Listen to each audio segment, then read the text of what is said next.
ஆப்கி அதாலத்ல தெலுங்கானாவோட chief minister Revanth Reddy மேல போடப்பட்ட குற்றச்சாட்டு என்னன்னா இவரு நாகரீகம் இல்லாம பேசுறாரு. ரேவந்த் ரெட்டி சார், நீங்களும் கேசிஆரும் நண்பர்களா இருந்திருக்கீங்க, அவர் கூட வேலை செஞ்சிருக்கீங்க.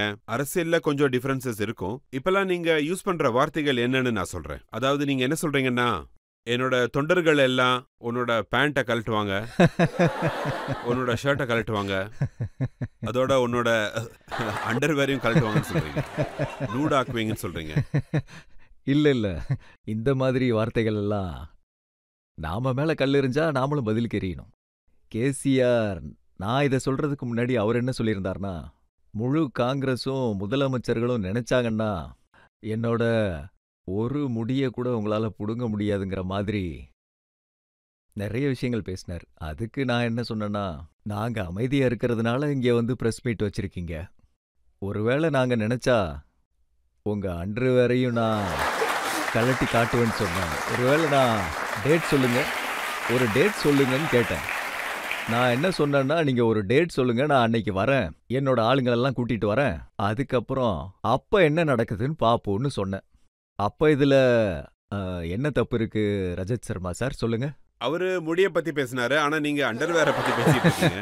ரஜத் சார், நீங்க ஹிந்தில கேள்வி கேட்கறீங்க, அதனால நான் ஹிந்திலேயே பதில் சொல்றேன். நான் தெலுங்குல பதில் சொன்னா உங்களுக்கு புரியவும் புரியாது.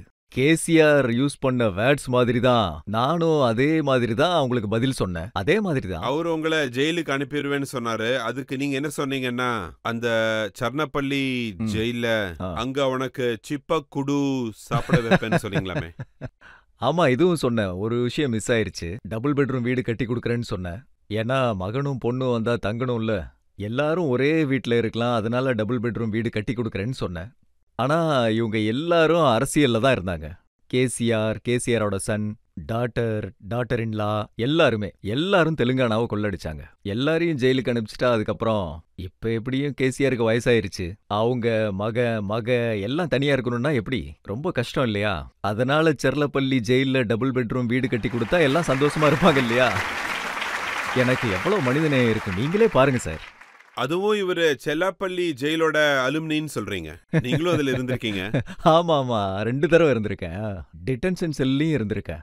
என் மகளோட என்கேஜ்மெண்ட்டுக்காக கேசிஆர் எனக்கு பெயில் கூட தரல. Finally I have got 2 hours time. Cherlapally ஜெயில இருந்து கிளம்பி பொண்ணோட என்கேஜ்மெண்ட்டுக்கு போயிட்டு நான் திரும்பவும் செர்லப்பள்ளி ஜெயிலுக்கு வந்துட்டேன்.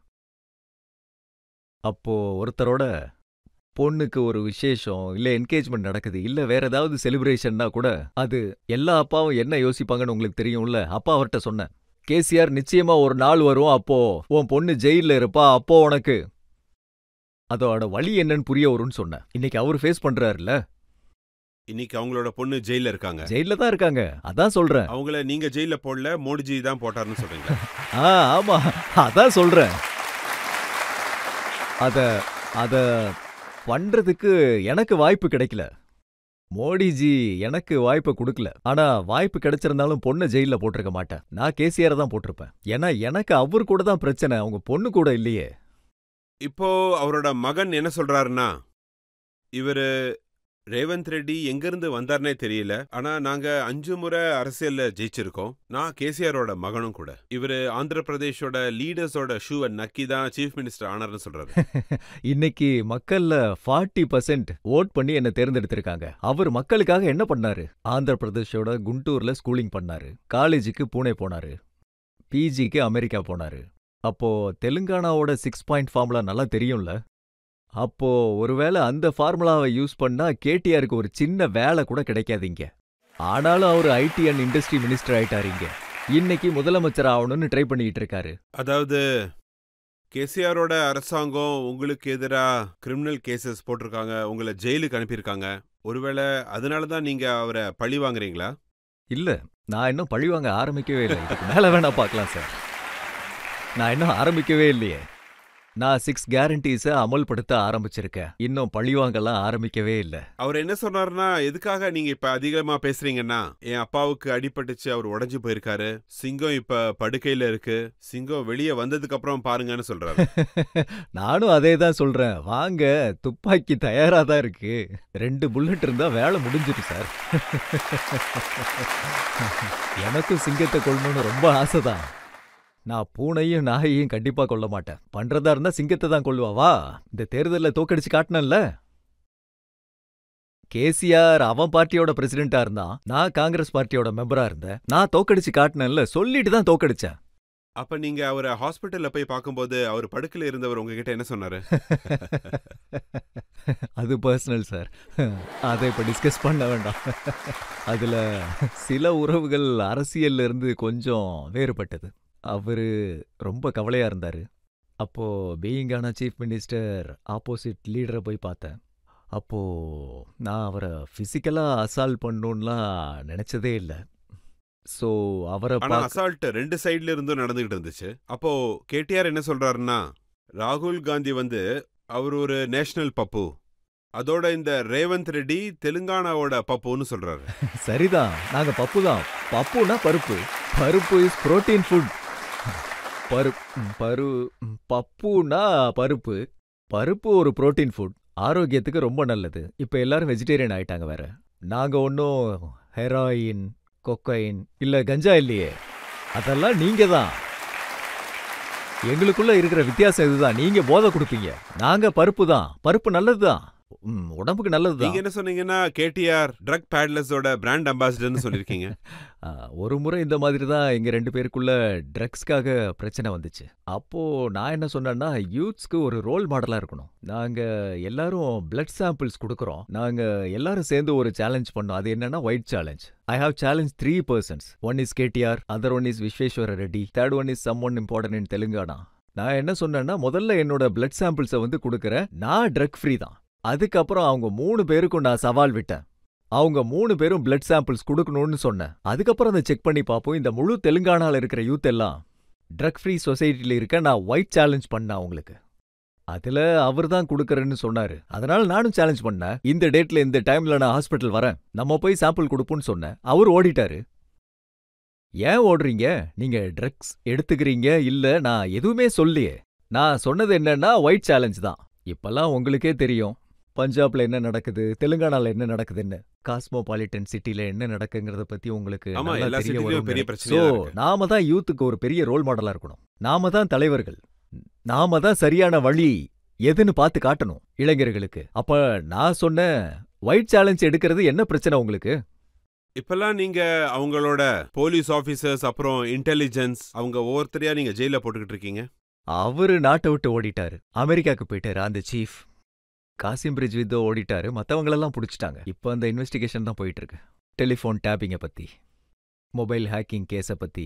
டெலிஃபோன் டேப்பிங் 2-3 பேரோட தான் பண்ணாங்களா? ஆனா நீங்க அவங்களையெல்லாம் ஜெயில போடுற அளவுக்குலாம் ஒன்றும் பண்ணலையாமே. இப்போதைக்கு என்கொயரி எல்லாம் போயிட்டு இருக்கு. அதை பத்தி எதுவும் தெரியல. Illegal interception is the crime. இப்போ லீகல் இன்டர்செப்ஷன் ஐஎஸ்ஐக்காகவும் நக்சலைட்ஸ்க்காக இல்ல யாருக்காக வேணாலும் நீங்க பண்ண முடியும். அதை நீங்க தாராளமா பண்ணிக்கலாம். Unofficially thousands of members, business tycoons, பெரிய பெரிய ஆளுங்க, பொலிட்டீஷியன்ஸ், ஃபேமிலிஸ் யாரையுமே விடல. இது எந்த மாதிரியான ஒரு வழி? எந்த நாட்டில் இப்படி நடக்கு? இதெல்லாம் கிரைம் இல்லையா? இவங்கள சும்மா விடலாமான்னு? ஒருவேளை அதுக்கப்புறம் இன்னும் தப்பானவன் அதிகாரத்துல உட்காந்துட்டான்னா, பிரைவேசி மட்டும் இல்ல, வைஃப் அண்ட் ஹஸ்பண்ட் பேசுறது கூட நீங்க கேட்கறதுக்கு முயற்சி பண்றீங்க. இதெல்லாம் நல்லதுக்கா? எந்த உலகத்துல வாழ்ந்துட்டு இருக்கோம் சொல்லுங்க? இந்த மாதிரி ஆளுங்களை ஏன் விடணும்?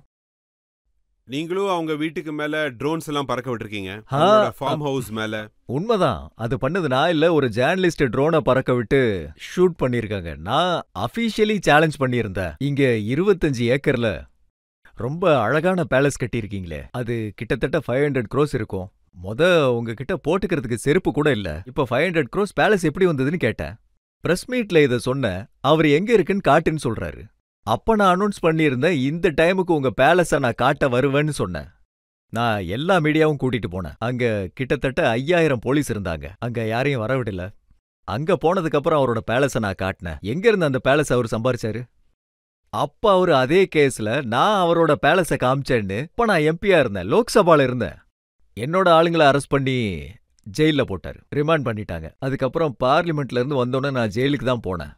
அங்க போனதும் என்னையும் தூக்கி ஜெயில்ல போட்டாங்க. உங்களோட இல்லீகல் ப்ராப்பர்ட்டியை காமிச்சா ஜெயில்ல போட்டுருவீங்களா? ஜெயிலையும் டிஸ்டென்ஷன் செல்ல அங்க இருந்து ஐஏஎஸ்ஐ ஏஜென்ட்ஸ் எல்லாரையும் காலி பண்ணிட்டாங்க. 16 நாள் டிடென்ஷன் செல்ல என்ன வச்சிருந்தாங்க. லோக்சபா நடந்துட்டு இருந்தது. நான் பண்ணது இவங்க ப்ராப்பர்ட்டியை காமிச்சது, அவ்வளவுதான். அதுல என்ன தப்பு இருக்கு?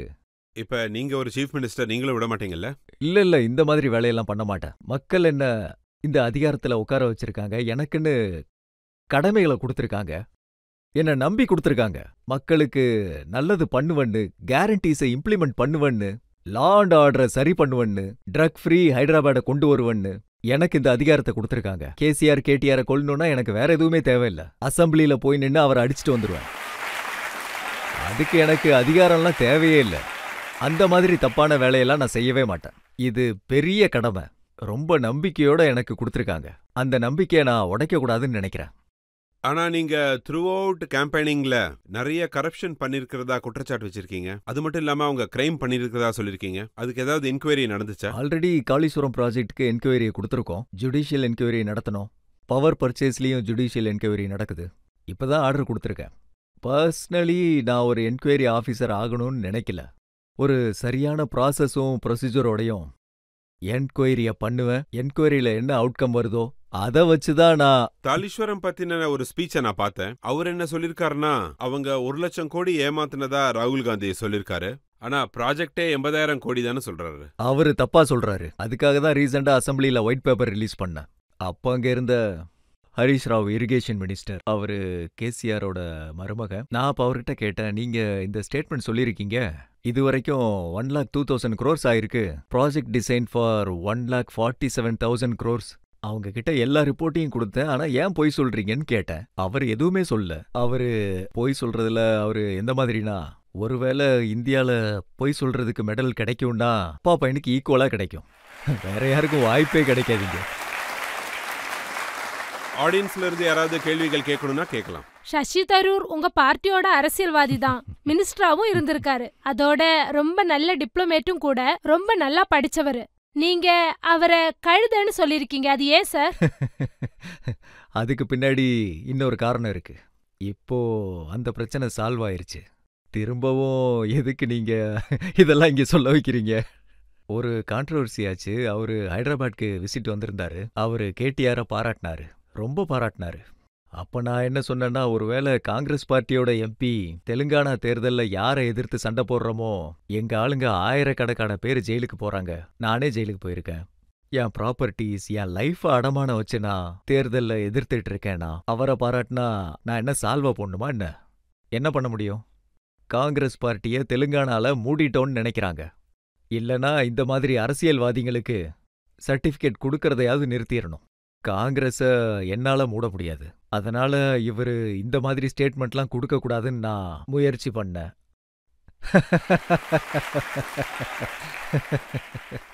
சசி தரூரோட இங்கிலீஷ் யாருக்குமே அவ்வளவு ஈஸியா புரியாது. அவர் உங்களை இங்கிலீஷ்ல ஏதாவது சொல்லிருக்காரா? ஆமா, ஏதோ சொன்னாரு, எனக்கு புரிய வரல. நான் ஜட்தி ஜில்லா பரிஷத் கவர்மெண்ட் ஸ்கூல்ல படிச்சேன். அங்க படிச்சுதான் நான் இவ்வளவு தூரம் வந்தேன்னா, நான் இங்கிலீஷ் மீடியம்ல படிக்கல. அதனால எனக்கு இங்கிலீஷ் அவ்வளவா தெரியாது. அதனால நான் நிம்மதியா இருக்கேன். எனக்கும் புரியுது. நானும் இங்கிலீஷ் சொல்லி கொடுக்காத ஸ்கூல்ல தான் நானும் படிச்சேன். ஆனா ஒரு விஷயத்த நான் சொல்லியே ஆகணும். நீங்க ஒரு சவுத் இந்தியன், தாய்மொழி தெலுங்கு, ஆனா ஹிந்தி ரொம்ப நல்லா பேசுறீங்க. அது கம்யூனிகேஷனுக்காக ஏதாவது மொழிய நாம கத்துக்கிட்டு தானே ஆகணும். அதனால இது நம்ம நாட்டோட மொழி. கட்டாயப்படுத்தி யாராவது இம்ப்ளிமெண்ட் பண்ண முயற்சி பண்ணா பிரச்சனையாயிரும். சவுத்தில் இந்த மாதிரி பிரச்சனை இருக்கு. ஹிந்தியை ரொம்ப கட்டாயப்படுத்தி எங்க மேல இம்போஸ் பண்ணணும்னு அவங்க பார்க்குறாங்க, முயற்சியும் பண்றாங்க. இங்க ஸோ தெலுங்கானா ஸ்டேட்ல உருதுவும் known language because of Nizam government. So அதனால ஹிந்தி நாம எப்படியும் பார்லிமெண்ட்லயும் பேசி ஆகணும். அதனால ஹிந்தி கத்துக்கிட்டு தான் ஆமா, ஆகணும். ஒரு நாள் பிரைம் மினிஸ்டர் ஆகணும்னா ஹிந்தி கத்துக்கிட்டு தானே ஆகணும். விதி நம்மளை எங்க கூட்டிட்டு போகும்னு நாம எப்படி சொல்ல முடியும் ரஜத் சார்?